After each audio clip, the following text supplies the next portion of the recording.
നമസ്കാരം. ഇന്ന് നമ്മൾ തയ്യാറാക്കാൻ പോകുന്നത് റെസ്റ്റോറൻറ്റ് സ്പെഷ്യൽ ആയിട്ടുള്ള ചില്ലി ചിക്കൻ ആണ്. അപ്പോൾ ഇതിൽ നമ്മൾ അജിനോമോട്ടോ, ഫുഡ് കളർ അങ്ങനെയുള്ള കാര്യങ്ങളൊന്നും തന്നെ ഉപയോഗിക്കുന്നില്ല. വീട്ടിൽ എന്തെങ്കിലും വിശേഷ ദിവസങ്ങളൊക്കെ ആണെങ്കിൽ തീർച്ചയായും ട്രൈ ചെയ്ത് നോക്കാൻ നല്ല അടിപൊളിയായിട്ടുള്ള ഒരു ചില്ലി ചിക്കനാണ്. നിങ്ങൾ എന്തായാലും ഉണ്ടാക്കി നോക്കണം. ആരെങ്കിലും ഈ ചാനൽ ഇന്ന് പുതിയതായിട്ട് കാണുന്നുണ്ടെങ്കിൽ നിങ്ങൾക്ക് എൻ്റെ റെസിപ്പീസ് ഇഷ്ടപ്പെടുവാണെങ്കിൽ സബ്സ്ക്രൈബ് ചെയ്യാൻ മറക്കരുത്. സബ്സ്ക്രൈബ് ചെയ്യുമ്പോൾ അതിൻ്റെ തൊട്ടടുത്തായി ഒരു ചെറിയ ബെല്ലിൻ്റെ ചിത്രം കാണാം.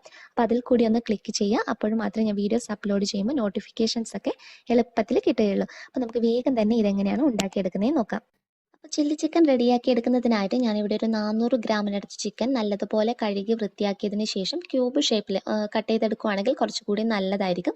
അതുപോലെ ബോൺലെസ് ആയിട്ടുള്ള ചിക്കനാണ് നമ്മൾ ഇതിന് വേണ്ടിയിട്ട് ഉപയോഗിക്കുന്നത്. എല്ലോട് കൂടി വാങ്ങിച്ചിട്ടുള്ളതാണെങ്കിൽ അതൊന്ന് റിമൂവ് ചെയ്തിട്ട് വേണം ചില്ലി ചിക്കൻ റെഡിയാക്കി എടുക്കാൻ വേണ്ടിയിട്ട്. ഇനി ഇതൊന്ന് മരിനേഷൻ ചെയ്തെടുക്കാം. ഇതിലോട്ടേക്ക് ഞാനിപ്പോൾ ഒരു 1/4 ടീസ്പൂൺ എടുത്ത് കുരുമുളക് പൊടിയാണ് ചേർത്ത് കൊടുക്കുന്നത്. അതുപോലെ പിരിയമുളക് പൊടിച്ചത് 1 ടീസ്പൂൺ മുഴുവനായിട്ട് നമുക്ക് ചേർത്ത് കൊടുക്കാം.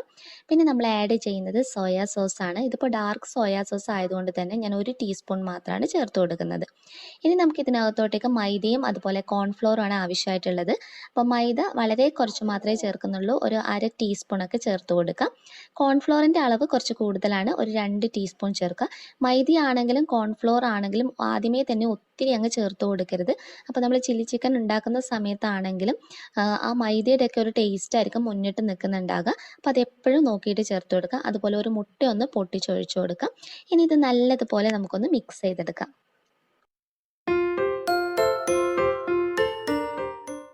മിക്സ് ചെയ്ത് നോക്കിയപ്പോൾ ഇതിനകത്ത് മുട്ടയുടെ കണ്ടൻ്റാണ് കുറച്ച് കയറി നിൽക്കുന്നത്. അതുകൊണ്ട് തന്നെ ഞാൻ ഇതിലോട്ടേക്ക് ഒരു 1/4 ടീസ്പൂണിനടുത്ത് മൈദ ചേർക്കുന്നുണ്ട്. അതിൻ്റെ കൂടെ തന്നെ നമുക്കൊരു ഏകദേശം 1 ടീസ്പൂണിനടുത്ത് കോൺഫ്ലോർ കൂടി ചേർത്ത് കൊടുക്കാം. അപ്പം ഞാൻ നേരത്തെ പറഞ്ഞതുപോലെ ഒന്ന് യോജിപ്പിച്ചെടുത്തതിന് ശേഷം ആവശ്യമുണ്ടെങ്കിൽ മാത്രം കോൺഫ്ലോറോ മൈദയോ ചേർത്ത് കൊടുത്താൽ മതി. ഇപ്പോൾ ഉപ്പ് ഇത്തിരി കുറവാണുള്ളത്, അപ്പോൾ ഒരു ഇത്തിരി ഉപ്പ് കൂടി ചേർത്തിട്ട് ഒന്ന് മിക്സ് ചെയ്തെടുക്കാം. ഇതുപോലെ യോജിപ്പിച്ചെടുത്തതിന് ശേഷം ഒരു 20 മിനിറ്റ് തുടങ്ങി അരമണിക്കൂർ എങ്കിലും ഇതൊന്ന് റെസ്റ്റ് ചെയ്യാൻ വേണ്ടിയിട്ട് വെക്കണം. എന്നാലാണ് ശരിക്കും ഇതൊന്ന് യോജിച്ച് കിട്ടുക. അപ്പോൾ ആ ഒരു സമയം കൊണ്ട് നമുക്ക് ഇതിലോട്ടുള്ള ചിക്കൻ സ്റ്റോക്ക് ഒന്ന് റെഡിയാക്കി എടുക്കാം. അപ്പോൾ റെസ്റ്റോറൻറ്റിലൊക്കെ കിട്ടുന്ന ആ ഒരു ഫ്ലേവറിൽ റെഡിയാക്കി എടുക്കുകയാണെങ്കിൽ ശരിക്കും ഈ ചിക്കൻ സ്റ്റോക്ക് എന്തായാലും നിർബന്ധമായിട്ട് നിങ്ങൾ ഉണ്ടാക്കണം കേട്ടോ. അതാണ് നല്ലൊരു ഫ്ലേവർ കൊടുക്കുന്നത്. അപ്പോൾ നമ്മൾ നേരത്തെ എടുത്തിട്ടുള്ള ചിക്കൻ തന്നെ ഞാനൊന്ന് അതിൻ്റെ ബോൺ മാത്രം എടുത്തിട്ട് ഒരു പാത്രത്തിനകത്തോട്ടേക്ക് ചേർത്ത് കൊടുത്തിട്ടുള്ളതാണ്. ഇതിലോട്ടേക്ക് നമുക്ക് ക്യാരറ്റ് ചേർത്ത് കൊടുക്കാം. ഒരു ചെറിയ പീസ് ക്യാരറ്റ് മാത്രമേ ഞാൻ ഉപയോഗിച്ചിട്ടുള്ളൂ. അതുപോലെ തന്നെ സവാളയാണെങ്കിൽ ഒരു സവാളയുടെ ശരിക്കും ഒരു 1/4 ഭാഗം മാത്രം ഇതുപോലെ ഒന്ന് കട്ട് ചെയ്തിട്ട് അതാണ് ചേർത്ത് കൊടുക്കുന്നത്. പിന്നെ മല്ലിയില ഏകദേശം ഒരു 2 തണ്ട് മല്ലിയില നല്ലതുപോലെ കഴുകി വൃത്തിയാക്കിയതിന് ശേഷം ഒന്ന് കട്ട് ചെയ്തെടുത്തിട്ടുള്ളതാണ്. പിന്നെ സ്പൈസസ് എന്ന് പറയാൻ നമ്മൾ ഇതിലോട്ട് ആകെ ചേർക്കുന്നത് കുരുമുളക് പൊടിയാണ്. ഒത്തിരി ഒന്നും വേണ്ട, ഏകദേശം ഒരു 1/4 ടീസ്പൂണിനടുത്ത്. ഇനി ആവശ്യത്തിനുള്ള ഉപ്പ്, ഒത്തിരി ഉപ്പ് ചേർത്ത് കൊടുക്കേണ്ട, വളരെ കുറച്ച് മാത്രം ആഡ് ചെയ്യുക. ഇനി വെള്ളം ചേർത്ത് കൊടുക്കാം. വെള്ളത്തിൻ്റെ അളവ് എന്ന് പറയുന്നത് ഏകദേശം ഒരു 2-2.5 ഗ്ലാസ്സിനടുത്ത് വെള്ളമാണ് നമ്മൾ ഒഴിച്ചു കൊടുക്കുന്നത്. അതായത് ഈ വെള്ളത്തിൽ കിടന്നിത് തിളച്ച് ഈ 2.5 ഗ്ലാസ് വെള്ളം കുറുകി ഏകദേശം ഒരു 3/4 ഗ്ലാസ് ആകുന്നത് വരെ വേണം നമ്മൾ തിളപ്പിച്ചെടുക്കാൻ വേണ്ടിയിട്ട്. അങ്ങനെ കുറുകി കിട്ടുമ്പോഴാണ് ശരിക്കും ഇതിൻ്റെ ആ ചിക്കൻ്റെ ആണെങ്കിൽ ഈ വെജിറ്റബിൾസിൻ്റെ ഒക്കെ ഫ്ലേവർ ഇതിലോട്ടേക്ക് വന്ന് നല്ല ടേസ്റ്റി ആയിട്ട് ഇത് റെഡിയായി കിട്ടുന്നത്. ഇത് നന്നായി തിളച്ച് കണ്ടില്ലേ, എണ്ണ തെളിഞ്ഞു വരാൻ തുടങ്ങിയിട്ടുണ്ട്. അപ്പോൾ ഇത് ഓൾമോസ്റ്റ് റെഡിയായി. അപ്പോൾ നിങ്ങൾ വെള്ളത്തിൻ്റെ അളവ് എപ്പോഴും നോക്കുക, നല്ലതുപോലെ കുറുകിയിട്ടുണ്ടോ എന്ന് നോക്കുക. ഈ മല്ലിയുടെ ഒക്കെ ആ ഒരു ഫ്ലേവർ ശരിക്കും ഇതിനകത്തോട്ട് ഇറങ്ങി കിട്ടിയിട്ടുണ്ട്. ഇത് ഫ്ലെയിം നമുക്കിനി ഓഫ് ചെയ്യാം. അപ്പം ഞാനിതൊരു ബൗളിനകത്തോട്ടേക്ക് മാറ്റിയിട്ടുണ്ട്. ഇതിപ്പോൾ നല്ല ചൂടായിട്ടാണ് ഉള്ളത്, അതുകൊണ്ട് തന്നെ നമുക്കിതൊന്ന് ചൂടാറാൻ വേണ്ടിയിട്ട് വെക്കാം. നന്നായിട്ട് ചൂടാറി കഴിയുമ്പോൾ ഇതിനകത്തുള്ള എണ്ണ അങ്ങ് തെളിഞ്ഞ് നല്ലതുപോലെ തെളിഞ്ഞു വരും. അപ്പോൾ ആ എക്സ്ട്രാ വരുന്ന ഓയിൽ നമുക്കൊന്ന് ഇതിനകത്തുനിന്നൊന്ന് കോരി കളഞ്ഞ് മാറ്റിയാൽ മതി. അപ്പോൾ ഇതിവിടെ റെഡി ആയിട്ടുണ്ട്, നമുക്ക് അങ്ങോട്ട് മാറ്റി വെക്കാം.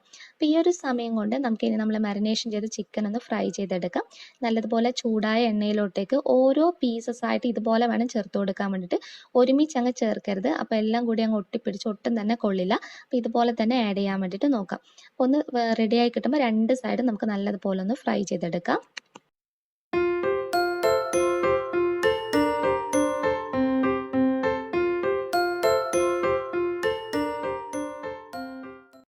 ചിക്കനും ഞാനൊന്ന് ഫ്രൈ ചെയ്തെടുത്തിട്ടുണ്ട്. ഇനി നമ്മുടെ ചില്ലി ചിക്കൻ എങ്ങനെയാണ് തയ്യാറാക്കി എടുക്കുന്നതെന്ന് നോക്കാം. ഇതിനായിട്ടൊരു പാൻ വെച്ച് അത് ചൂടായി വരുമ്പോൾ ഇതിലോട്ടേക്ക് 1.5 ടേബിൾ സ്പൂൺ എടുത്ത് വെജിറ്റബിൾ ഓയിൽ ചേർക്കാം. ഇതിലോട്ടേക്ക് ഒരു ചെറിയ പീസ് ഇഞ്ചി പൊടിയായിട്ട് അരിഞ്ഞ് വെച്ചിട്ടുള്ളതാണ്. പേസ്റ്റ് പോലെ അരക്കാതെ ഇതുപോലെ ചെയ്തെടുക്കുന്നതായിരിക്കും ഏറ്റവും നല്ലത്. ഇനി വെളുത്തുള്ളി ചേർത്ത് കൊടുക്കാം. അത് ഒരു 4-5 എടുത്തിട്ടുണ്ട്. അതും ചെറിയ പീസസ് ആയിട്ട് കട്ട് ചെയ്തെടുത്തിട്ടുള്ളതാണ്. ഇത് രണ്ടും എണ്ണയിലിട്ടിട്ട് അതിൻ്റെ ആ ഒരു പച്ചമണം മാറി വരുന്നത് വരെ ഒന്ന് മൂപ്പിച്ചെടുക്കാം. ഇനി ഇതിലോട്ടേക്ക് 2 മീഡിയം സൈസ് ആയിട്ടുള്ള സവാള കണ്ടില്ലേ കണ്ടില്ലേ ഈ ഒരു രീതിയിൽ വേണം. നമ്മൾ ചില്ലി ചിക്കൻ തയ്യാറാക്കി എടുക്കുമ്പോൾ ഏകദേശം ഒരു ക്യൂബ് ഷേപ്പിലൊക്കെയാണ് നമ്മൾ കട്ട് ചെയ്തെടുക്കുന്നത്. അപ്പോൾ ഇതുപോലെ ഒന്ന് മുറിച്ചെടുത്തിട്ട് ചേർത്ത് കൊടുക്കുക. ആവശ്യത്തിനുള്ള ഉപ്പ് കൂടി ചേർത്തിട്ട് സവാളയെ ഒന്ന് വഴറ്റിയെടുക്കുക. സവാള ഒരിക്കലും ബ്രൗൺ കളർ ആകുന്നത് വരെ വഴറ്റരുത്, ഒന്ന് സോഫ്റ്റായി കിട്ടിയാൽ മാത്രം മതി.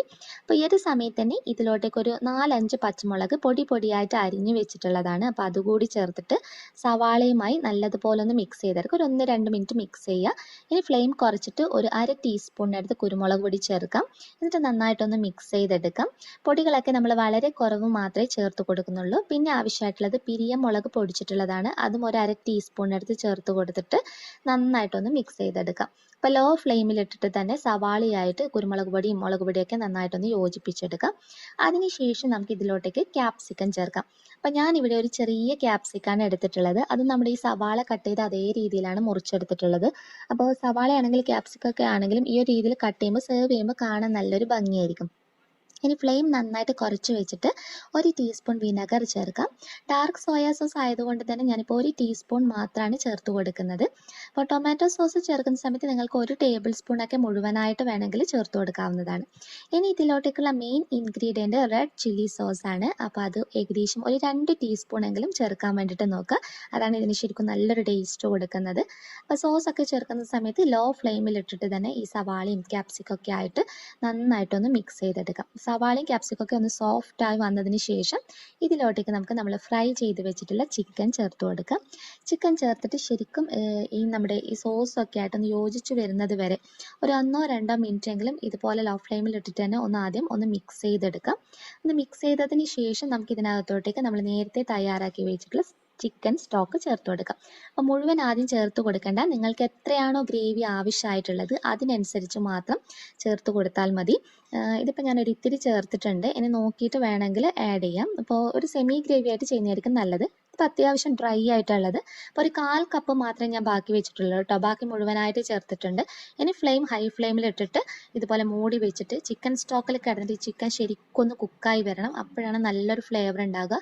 അപ്പോൾ നന്നായിട്ട് തിളച്ച് വന്നിട്ട് ശരിക്കും നല്ല മണം, റെസ്റ്റോറൻറ്റിൽ നിന്ന് കിട്ടുന്ന അതിൻ്റെ ആ ഒരു നല്ലൊരു മണം ഉണ്ടല്ലോ, അത് ശരിക്കും നിങ്ങൾക്ക് ഈ ചിക്കൻ സ്റ്റോക്കിൽ ചെയ്തെടുക്കുമ്പോൾ മനസ്സിലാകും. പിന്നെ 1 ടീസ്പൂൺ കോൺഫ്ലവർ ഒരു 3 ടേബിൾ സ്പൂൺ വെള്ളമായിട്ടൊന്ന് മിക്സ് ചെയ്ത് വെച്ചിട്ടുള്ളതാണ്. ഇതുകൂടി ചേർക്കുമ്പോൾ ഈ ഗ്രേവി കുറച്ചുകൂടി ഒന്ന് കുറുകി വരും. കുറച്ചൊരു തിക്കായിട്ടുള്ള കൺസിസ്റ്റൻസിയിൽ നമുക്ക് കിട്ടും.